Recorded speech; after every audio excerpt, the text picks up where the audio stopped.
이번 강좌에서는 워크시트 객체의 유즈드 레인지 속성을 사용하여 작업 영역을 선택하는 방법에 대해서 알아보겠습니다. 유즈드 레인지는 워크시트 객체의 속성입니다. 워크시트 객체의 속성입니다.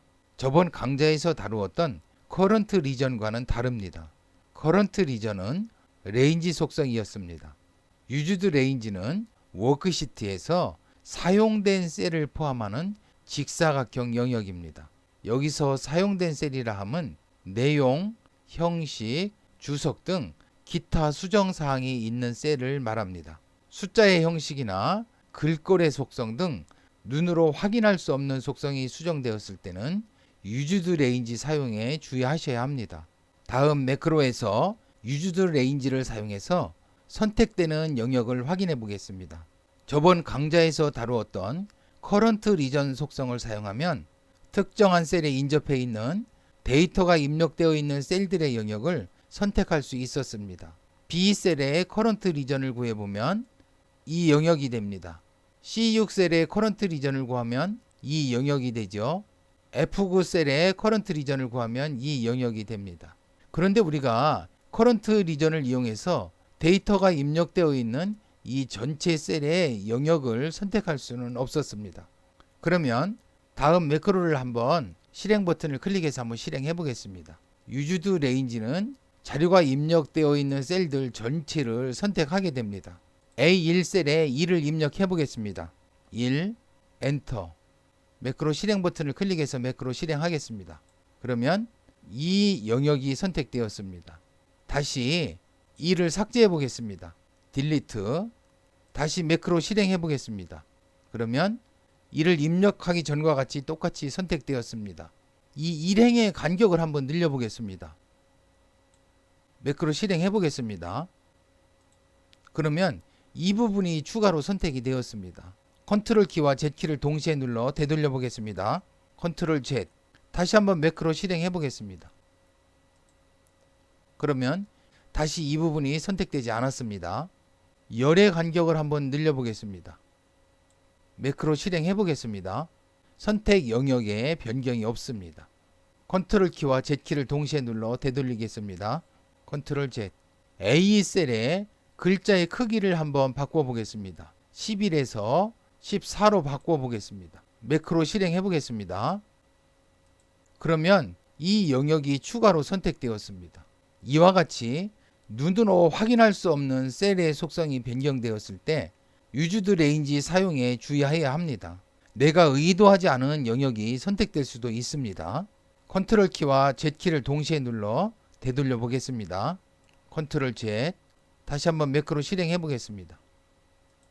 그러면 처음과 같이 이 영역이 선택되었습니다. 이 매크로는 이 성적 일람표에서 유즈드 레인지를 사용하여 100점의 개수를 세는 매크로입니다. 이 성적 일람표를 보시면 반마다 인원수가 다릅니다. 또 학생에 따라서 결시 과목도 있고 골본 학생도 있습니다. 또 여러 반의 자료가 한 시트에 입력되어 있습니다. 자, 이럴 때 100점의 개수를 구하려면 시작하는 행도 알아야 되고 끝나는 행도 알아야 되고 또 시작하는 열도 알아야 되고 끝나는 열도 알아야 이 영역 내에서 100점의 개수를 셀 수 있을 것 같습니다. 작성된 매크로를 한번 같이 보도록 하겠습니다. 변수 OSH에는 두 번째 시트, 활용 시트 객체를 저장합니다. 변수 OSH가 객체형 변수이기 때문에 값을 대입하기 위해서 set을 사용하였습니다. 변수 NSROW에는 두 번째 시트에 유즈드 레인지에 시작하는 행의 행 좌표를 구하여 저장합니다. 변수 N 이 row에는 유즈드 레인지에 시작하는 행의 행 좌표에 유즈드 레인지에 총 행의 개수를 더한 후에 여기에서 1을 뺍니다.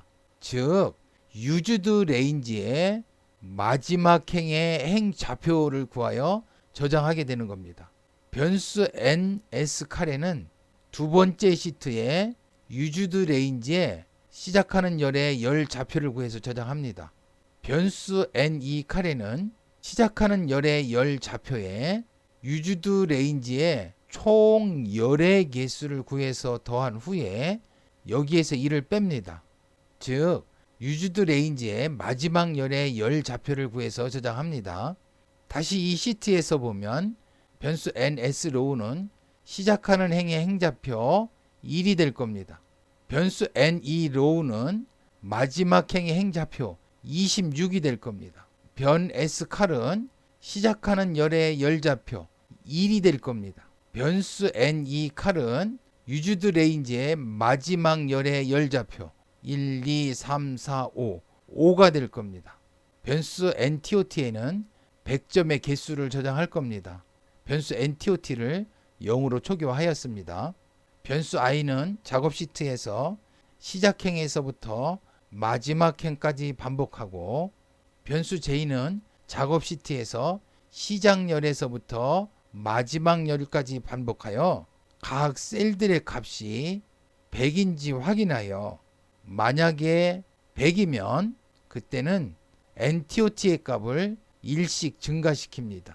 이와 같이 100점인 점수의 개수를 모두 구한 후에 이 중복 반복문이 종료되면 메시지 박스를 통해서 100점의 총 개수를 보여줍니다.